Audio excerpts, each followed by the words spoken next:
의원님 들리십니까? 예, 잘 들리십니다. 예. 의원님 건강 어떠세요? 아, 건강 좋습니다. 예, 의원님 목소리는 지금 굉장히 좀 건강한 목소리로 들립니다. 예. 허현준 앵커가 이번에 고생 많이 하셨어. 그런데 아주 쌩쌩하시네. 축하합니다. 예, 감사합니다. 저 쌩쌩하려고 예. 많이 노력하고 있습니다. 예, 축하합니다. 예. 우선 이 질문부터 먼저 의원님 드리겠습니다. 이번 4월 10일 총선 결과에 대해서 보시면서 어떤 생각이 드셨는지요? 가장 기본적으로는 이제 이 민심의 측정을 이제 투표라는 방법으로 하는 것이니까 민심의 측정을 그러니까 어떤 의미에서는 어느 하루의 여론조사로 비견할 수 있는데 좌우간 제도권 안에서 지금 기권자가 3분의 1에 해당하잖아요. 3분의 1. 예. 그리고 투표에 참가한 인원이 대체로 3분의 2고 그중에서 민주당 후보의 총 득표수가 1475만 표, 그 다음에 국힘당이 그보다 훨씬 뒤져서 1317만 표, 그래서 표 차이는 5.4인데 이게 국회 의석수로는 90대 161석으로 나타났잖아요. 예. 71석 차이니까 국회의원 수 총수 300 중에 25%를 민주당이 득표율에서 5.4%인데 25%더 갖고 가서 90대 161이 됐죠. 예. 그러면 이게 수치상으로 민심이 이게 불균형 왜곡되게 표현된 것이다. 이게 뭐 선거 때마다 이제 이런 일이 있을 수 있기 때문에 그래서 국민의힘당은 폭망하고 민주당은 대승했다 이렇게 보면 안 되지요. 예. 이렇게 보면 안 되지. 그러니까 이 소선거구제의 맹점인데 그 보완 방법은 물으시면 내가 대답하기로 하고 그러니까 이런 말하자면 민심의 이 정확한 수치가 이 소선거구제에 화현되지 않기 때문에 이를 보완하기 위한 헌법 규정이 있어요. 그게 이제 모든 사람들이 간과하고 있는데 그게 헌법 46조입니다. 예. 그러니까 이런 차이가 날 수도 있다. 이 제도에서는. 그러니까 어떻게 해야 되느냐. 국회의원은 그 정당 후보라는 소속감을 떠나서 국가 이익을 우선하여 양심에 따라 직무를 행하라. 이게 헌법 명령입니다.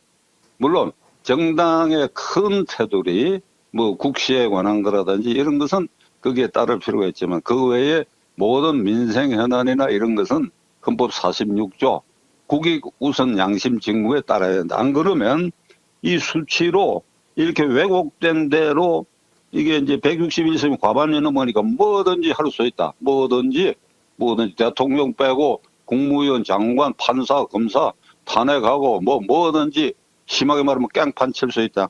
이건 국회가 아니지요. 46조에 근거를 해가지고 국익 우선 양심 직무에 따르는 대화와 타협을 하라. 이게 헌법 정신이다. 이게. 예. 지금 우선 먼저 짚어주신 것이 이번 이제 총선에서 나타난 득표수와 실제로 의석수와의 차이를 이야기를 해주셨는데요. 그러니까 민주당하고 국민의힘에 관한 의석수는 71석 차이가 나는데 실제 표 차이는 5.4포인트 차이밖에 없다. 네. 그래서 민심의 부분이 제도적인 부분에서 상당히 왜곡되고 있다. 이런 네. 부분도 하나를 짚어주신 거네요. 네, 그렇습니다. 이게 이제 예. 이게 소선거구제의 어떻게 보면 영원한 숙제인데 이를 이제 보완하는 방법이 강구돼야지요.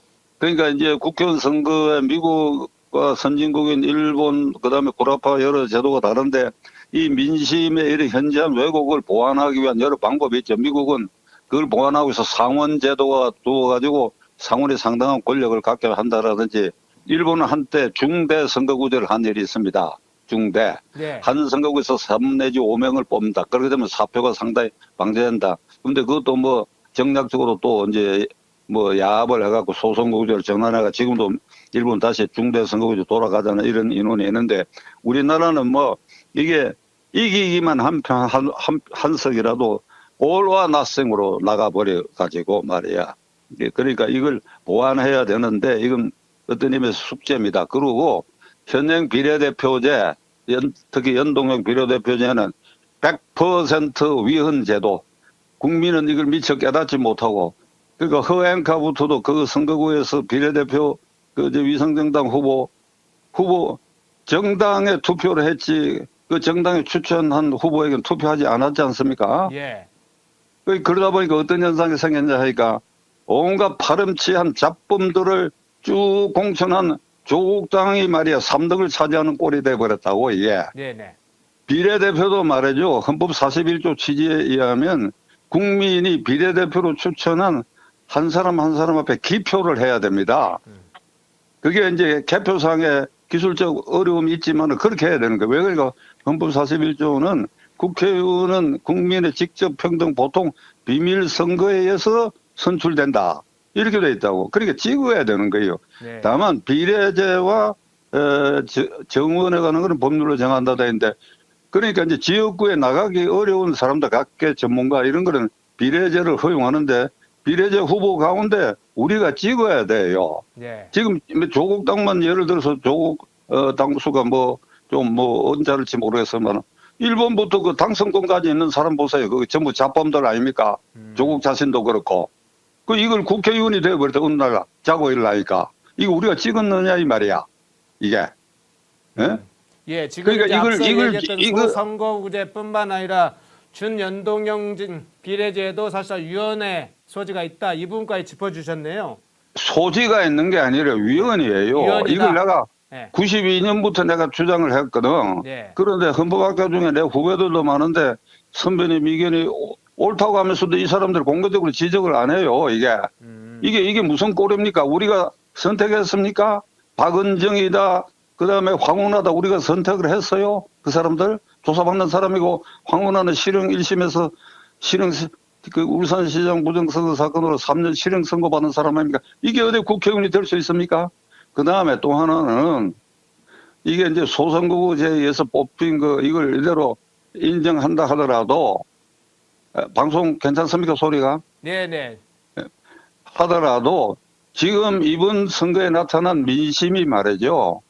이성적이냐 진정한 민심이냐 하는 데 대해서는 의문을 가질 수밖에 없는 것이 예를 들면 김준혁 김한란 총장이 이대생을 성상납했다 미군에게 이 사람 당선됐지 않나 그렇죠.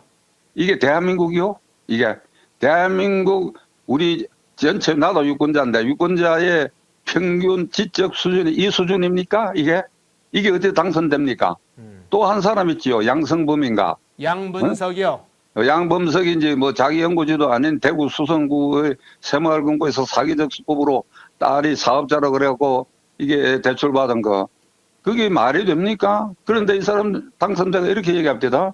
나에 대해서 가짜 뉴스를 퍼뜨린 언론사에 대해서는 징벌적 손해배상을 하겠다고. 이게 우리 현재 수준입니다. 링컨이 말한 말이 나는 이번 선거 결과 딱 드러나는 것이 이렇게 얘기를 했어요. 링컨이 150년대에. 어느 시대의 정치 지도자는 또는 그 정부는 국민의 수준 이상도 이하도 아니다 이렇게 얘기를 했어요. 예. 이게 오늘 우리 국민 수준이야. 그냥 김준혁 그냥 민주당 밀집지대라고 합시다. 그래도 민주당 당원들이 또 개딸들이 그걸 어떻게 국회의원으로 세웁니까? 이게 말이 되는 소리입니까? 이게?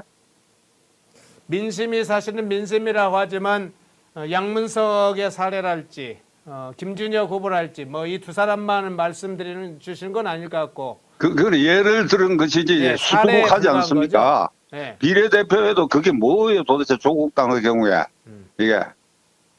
그냥 민심 그러니까 제대로 된 이렇게 민심의 표현이라고 볼 수 없다. 아니 그러니까 이게 개선이 돼야 돼요. 국민 전체 의식이 깨어나지 않으면 안 된다. 왜? 헌법상 제1기관이 국민이다. 주권자면 대한민국 권력은 국민에게 있고 모든 권력은 국민으로부터 나온다.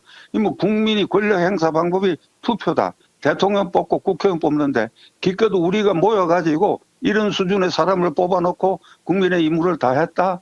말도 안 되는 소리지. 말도 안 되는 소리지 이게. 예. 그러면 이번 이제 총선에서 집권 여당인 국민의힘이 앞서 얘기한 것처럼 5.4% 차이로 의석수는 71석을 차이로 이렇게 패배를 했는데 패배의 어떤 주요한 요인은 어떻게 보고 계세요? 뭐 다양한 이유가 있겠지요. 다양한 이유. 민주당이 간발의 차이로 이긴 것도 다양한 이유가 있겠지요. 예. 개딸들이 모이고 뭐 이재명이 울고 불고 댕기고 그다음에 뭐 조국도 울고 불고 댕기고 뭐 이런 것도 있겠지만은 민주당 쪽으로 좁혀서 보면 간발의 차이로 떨어진 그 차이만큼 나는 윤 대통령이 잘했더라면 윤 대통령의 소통 부재가 그 간발의 차이에 지대한 영향을 줬다.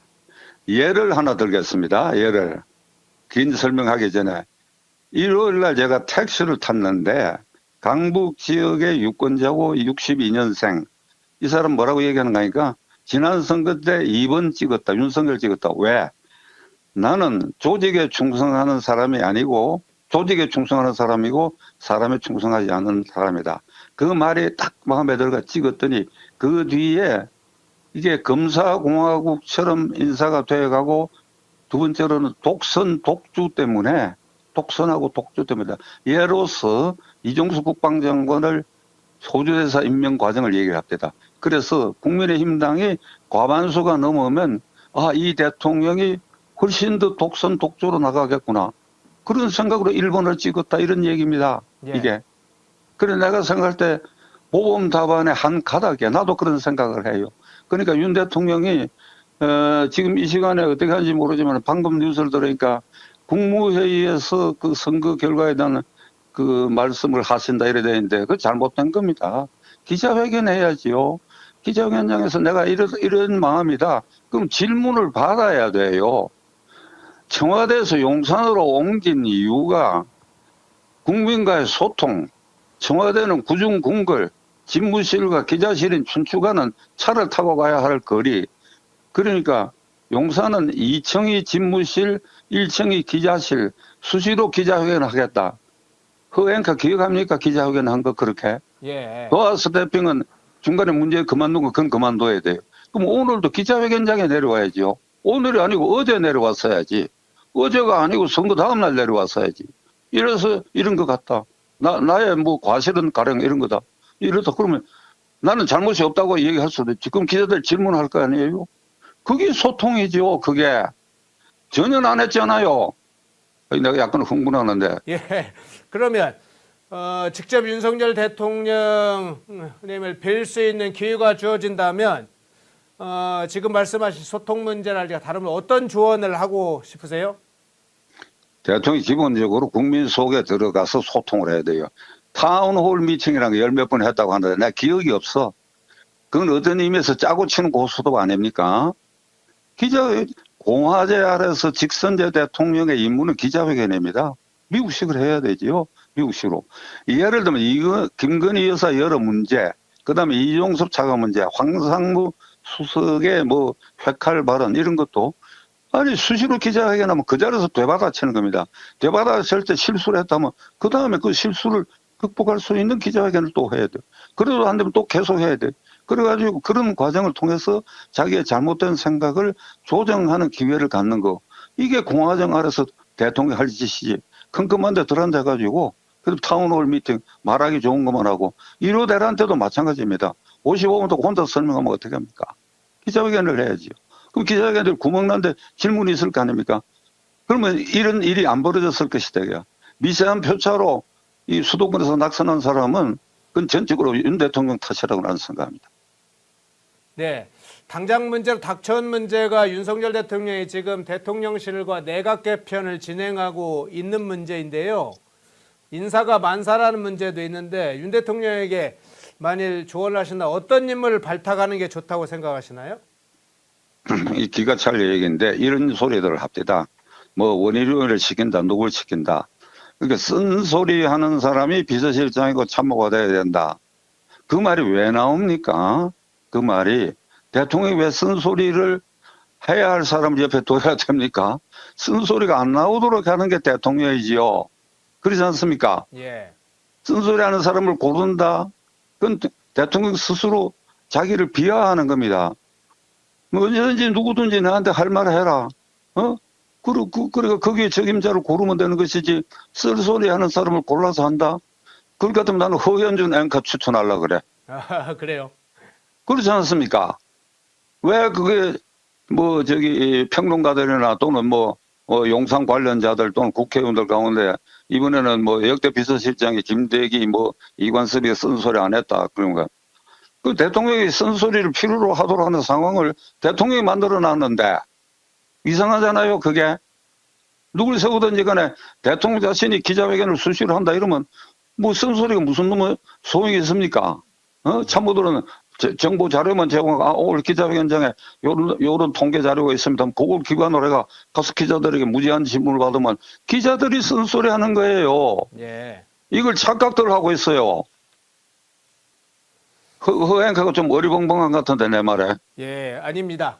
아니, 제가 이제 들으면서 쓴소리는 기자가 국민을 대신해서 하는 겁니다. 예. 그게. 그런 시스템으로 고쳐라, 이 말이야. 그게 민주공화국의 통상적인 국정 운영의 어떤 하나의 방식인가요? 당연하지요. 국민이 직접 뽑았지 않습니까? 국민이. 직접 뽑아서 국민이 물어봐야 될 거 아닙니까? 국민 4천만에 일일이 물어볼 수 있습니까? 그 기자들이 대신하는 거예요. 그런데 이걸 꽉 막아버리고 일방적인 타운홀 미팅을 하고 그 뒤에 숨어 있다. 그게 말이 됩니까? 예, 기존에 이제 우리 박찬종 의원님께서는 오랜 기간 동안에 정치를 하시면서 이런 위기 국면을 여러 번 봤을 텐데요. 이런 위기가 왔을 때 이 상황을 어떤 방식으로 돌파를 해왔습니까? 대통령이 당당하게 나서는 겁니다. 대통령이 당당하게 나서서 내가 지난 벌써 1년, 2년이 다 돼 가잖아요. 2년이 5월 10일이면 2년 동안에 내가 이런 잘잘못이 있었다. 첫째로 내가 충고할 것은 내가 소통을 제대로 안 했다. 그걸 이 얘기를 해야 돼요. 앞으로 이렇게 하겠다. 초심에 돌아가야지. 용산으로 옮긴 이유가 2층 집무실 1층 기자실을 하는 거, 그 약속 지켜야지. 그거 지키겠습니다. 이제는 일주일에 한 번씩 기자회견을 하겠다라든지. 그게 중요한 겁니다. 그게. 거기서 모든 것에 대통령의 생각을 현출해가 국민들의 지지 여부를 받아야 되는 겁니다. 그걸 두려워하면 안 됩니다. 그걸 두려워하면 앞으로 남은 3년 실패하고 맙니다. 대통령께서 국민을 직접 대하는 것을 두려워하면 안 된다. 물론이죠. 거기서 승부가 나는 겁니까? 예. 예. 일단 집권여당 문제도 한번 여쭤볼게요. 예. 보수정당의 경우에 뭐 그간의 역사에서 70년대, 80년대 이후에 2000년대 이후에는 보수정당이 지도력, 리더십 문제가 항상 있지 않았습니까? 지금의 예. 국민의힘 내부의 어떤 상황을 어떻게 보고 계세요? 국민의힘은 말이죠. 지난 이재명 대표가 등극한 이후에 그냥 1년 한 7, 8개월 동안 싸우질 않았어. 안 싸운 이유가 영남 벨트, 경상남북도, 부산 여기 출신들이니까 공천만 받으면 되거든요. 그러니까 안 싸웠어. 전혀 안 싸웠는데 이번에도 안 싸울 겁니다. 이번에도. 지금 말이죠. 이재명 조국이 어떻게 나오는가 하면 조국은 이렇게 선언을 했습니다. 비사법적 절차에 의해서 검찰의 독선과 나의 억울한 걸 풀겠다. 그리고 개표 끝난 그 다음날 아침에 1번 당선자 박은정을 옆에 세워놓고 대법원과 대검찰청 그 사이에서 기자회견을 했어. 예. 이 쿠데타 하자 소리입니다. 사법부 너희들 내가 지금 1, 2심 실형 받았는데 대법원에 상고돼 있는데 곧 판결을 해. 너희들 말이 안 돼. 기피 신청해. 대법관도. 이제 이런 겁니다. 이렇게 위협하는 거예요. 검찰 보고도 봤지. 이번에 이 결과를 봤지. 그 결과라는 게 5.4%인데 결과 봤지. 90대 161이고 우리까지 합하면 그거의 개헌선에 접근하고 있어. 봤지. 까불면 가만히 안 둬. 이재명이 보십시오. 이화영이하고 김성태가 수원지검 검사들이 방에 불러가 술 파티하고 회 파티 해갖고 말을 맞췄다라는 기억이 있다. 이게 보통 이렇게 얘기를 했어. 예. 기억이 있다. 이 자식이 말이야. 이 자식이랑 좀 그런데. 그러니까 이재명 당장 받아가 국기문란 사건이다. 이래가 이제 검찰을 완전 압박하고 이재명은 1심에 절대로 법정 구속 안 당하고 2심, 3심까지 대통령까지 끌고 간다. 이거 선언한 거예요. 그런데 이걸 싸울 사람이 누구예요? 표면상. 물론 대통령이지. 대통령이 준엄하게 얘기해야죠. 이게 사법 질서를 이렇게 할 수 없다는 거 대통령이 물론 얘기해야 됩니다. 그런데 국회에서는 국민힘당 의원들이 싸워야 되는데 내가 보기에 눈을 씻고 봐도 전사가 없어. 예. 전사가. 예. 그게 맞서가지고 지금 조국이가 이재명 어제 얘기했으면 오늘 좀 누군가가 하나라도 나서가 얘기해야 될 거 아니에요. 요새는 말이지 뭐 페이스북도 있고 뭐 얼마든지 국회의사당 그 기자실도 이용할 수 있잖아요. 박찬종 TV에서 100번 얘기해봐야 언론이 써줍니까? 허연준 앵커가 다행히 나를 불러줘서 그렇지. 나는 매일 방송하면서 이 얘기하고 있습니다. 이거 안 싸운다 이거야. 그 내가 에피소드 하나를 얘기하지. 이번에 영남벨트에서 어렵게 당선된 내 측근이 있습니다. 예. 내가 정말 사랑하는 측근인데 30여 년 만에 처음 당선됐어. 그래 전화 통화를 하면서 내가 자네한테 정말 이원이라는 이름을 붙이니까 내가 가슴이 후련한데 부탁이 하나 있다. 너 싸워야 된다. 지금 영남벨트는 안 싸운다. 너는 싸워라. 싸워가지고 위 사람들하고 어긋나는 일이 있어가 밉보이더라도 그것이 민심으로 4년 뒤에 너에게 반영될 것이다. 싸워야 된다. 이재명하고 1대1로 싸워라. 조국하고 1대1로 싸워라. 조국이 뭐라 그러면 네가 나서라. 네가 맞받아 쳐라. 이런 사람이 없잖아요. 그러니까 누구 지금 5선에서 6선 된 사람들 있잖아요. 그 사람들 싸웠습니까? 이게 국민의힘당이야. 예, 지금 연결이 적절 잘 전달되고 있는지 모르겠네요. 저에게는 지금 들리질 않아서 혹시 의원님 지금 제 소리 잘 들립니까? 잘 들립니다. 예. 그 싸우는 정당, 근데 보수 정당의 체질이 이게 늘 한계를 지적을 할 때 이 싸우는 정당으로 체질 전환을 못 하고 있다. 이런 얘기 많이 하고 있지 않습니까? 예. 그래서 이 싸우는 정당이 되기 위해서는 물론 이제 싸울 줄 아는 사람이 많이 들어서야 되겠습니다만은 22대가 어차피 당선인들이 있는 조건에서 싸우는 정당으로 가려면 어떤 것들이 필요한가요? 아니 민심은 5.4% 차이. 그것도 전체 유권자 3분의 1이 투표를 안 한 상황. 그러니까 이 5.4를 믿고 바로 하는 걸 그래 의석수에 있어서 밀렸다고 해가지고 저가 과반수 넘었다고 해서 그냥 풀이 죽어 있어. 그 국경 그만둬야지. 그게 하나하나가 싸워야지요. 의원총회 매일 하고 저쪽에 저렇게 나오는데 우리는 어떻게 되느냐. 매일 싸워야지요. 싸우는 게 뭐 총칼 들고 싸웁니까? 말로 싸워야지요. 그 기가 죽지 않아야지요. 그러고 대통령이 수시로 나섰어. 대통령이 얘기해야지요.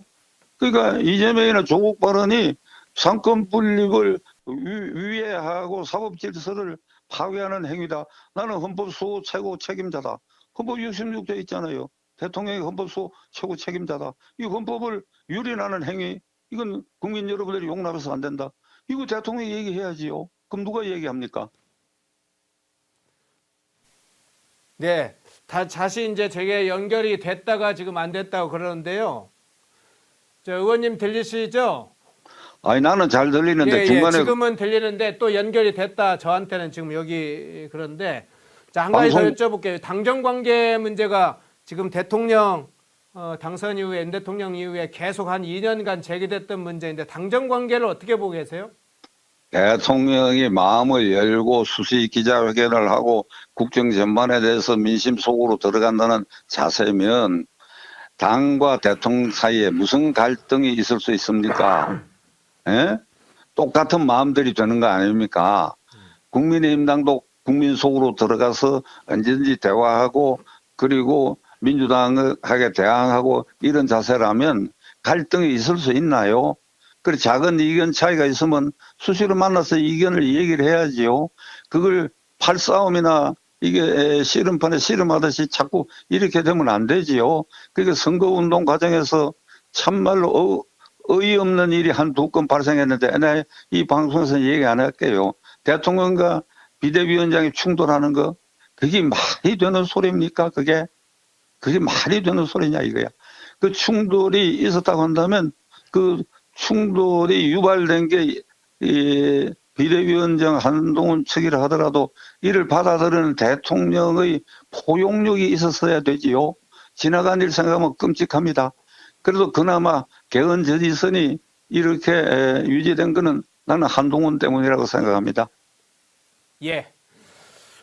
지금 전반적으로 이제 당과 정부 또는 정부 당 대통령의 문제를 많이 조금 지적을 해주셨는데 사실은 언론 문제에 관해서도 여러 가지 지적을 해주신 적도 있고 지식인들, 뭐 자유우파 시민단체 여러 가지 좀 이야기를 해준 적인데 유튜브와 관련해서도 좀 여러 가지 진단도 필요하고 그럴 것 같아요. 이번 여러 가지 총선 과정에서 나타난 그런 상황들은 어떻게 보고 계세요? 이게 말이지, 아주 극단적 상황이 이 선거 내내 반영됐지요.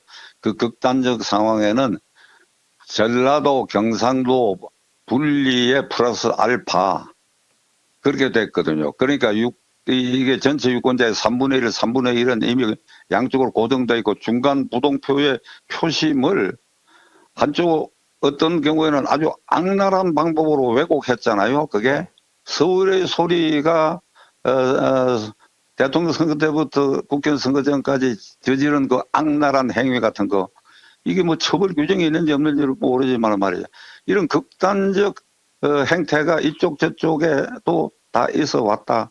그러면 이게 전체적으로 대한민국 정치 수준을 반영하는 것인데 다시 되돌아가서 국민입니다. 국민이 크게 깨달을 수밖에 없어요. 시간이 걸릴지 모릅니다만은 깨달아야 돼요. 네. 지금 민주당 문제를 좀 두세 가지 여쭤볼게요. 민주당이 총선 결과가 나오자마자 국정쇄신의 징표로 지금 차상병 특검법 이걸 도입하겠다는 입장인데 집권여당 내부에서도 조금 의견이 엇갈리고 있습니다. 우리 의원님께서는 어떻게 지금 보고 계세요? 최상병 문제는 이재명 강경파들이 잘 우려먹어가지고 이 총선거의 간발의 차이로 이기는 계기를 만든 건데 거기 프레임에 윤석열 대통령이 말려들은 겁니다. 그게 최상병 사건은 수사기관에서 수사하면 그만인 사건이고 아직도 그 경찰이 수사해야 돼요.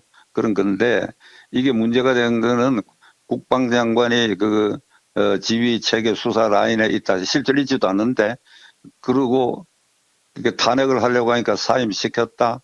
그 사임시키고 나서 몇 달 있다가 공수처에 고발했는데 4시간 조사받고 출국 금지를 풀고 호주대사로 갔다. 도망갔다. 야밤 도주다. 그러니까 귀국시켰다. 그것도 언론 사퇴를 안 하고 한참 있다가 물러섰다. 지금 그거 재탕하겠다는 거 아닙니까? 이게 악랄하죠. 악랄해.